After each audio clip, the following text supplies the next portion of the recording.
I grew up believing that there is a good God, and to get to heaven, one must be good and fulfill all the required practices in the church.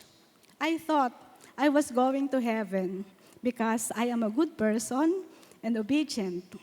I even received an award for Best in Religion in high school. While I was in college, a fellow student shared to me the four spiritual laws. I was impressed when she quoted Bible verses because while I was religious, I have never read the Bible. She said that all have sinned and fall short of the glory of God. And to be able to go to heaven, one should accept Jesus, for he redeemed us by dying on the cross for our sins. Without hesitation, I prayed with her to accept Jesus as my Lord and Savior. That incident, however, did not make any difference in my life until 4 years later. My problem was, though I called Jesus as Lord, I was following my own ways of doing things and was relying on a lot of dead persons as mediators in praying to God our Father.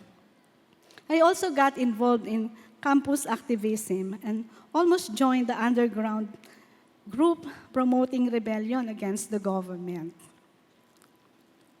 I thought I was doing good for the country, but I had no peace and was fearful of being apprehended by authorities. On January 8, 1980, another person shared the gospel to me. It was then that I understood fully what it meant. I realized I was a sinner and that I cannot boast of deserving heaven. The significance of the death of Jesus became so real to me. And then I repented of my sin and sincerely accepted Jesus as my Lord and Savior. This time, I know I have eternal life. My life changed after that. I began to read the Bible and delighted in following Him. I immediately shared my newfound faith in my family. At first, my parents were against it, but praise God, after years of praying, they too accepted Jesus. Witnessing has never been easy for me. I am timid and fearful of being rejected or insulted. It is only by the power of the Holy Spirit that I was able to have the courage to share the gospel to others. I was able to share Christ to family, friends, and strangers. And apart from sharing the gospel, I would also hold several Bible studies with my friends and office mates.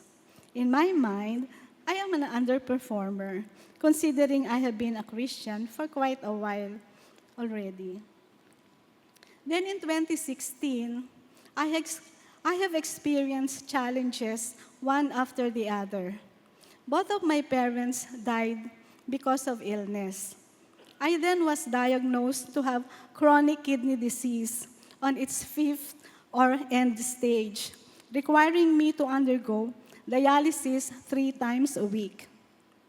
Months after that, I was relieved of my position at work, depriving me of my service vehicle, which I badly needed at that time.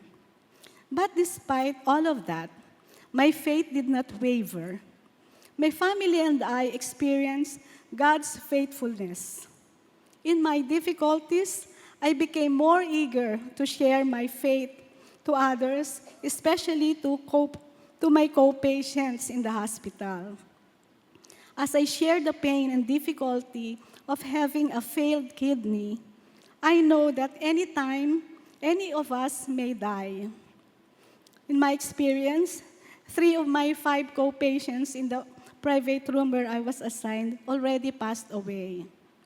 With this in mind, I would carry good gospel tracts and share it with nurses, patients, and their companions. One time, I learned one patient was admitted at the main hospital, so I visited her, shared her the gospel, and prayed for her. She was very thankful and reported that she felt better after our prayer. I am thankful to the Lord for giving me this privilege to be a witness for Him. God has used me as an instrument to make an impact to the lives of people. I am so blessed that some of them are now living out their faith. My sister, whom I share the gospel to, is now zealously sharing Jesus in the CCF's Welcome Center. My former office mates that I had Bible study with who had non-believing boyfriends eventually became Christians and are now pastoring a church. Another office mate now organizes a Christian fellowship in their agency. Truly, our role is to plant seeds, and it is God's work that make it grow. I am Marites de Hello Bernardo, rescued by God to plant seeds in the hearts of people and follow Him. To God be the glory.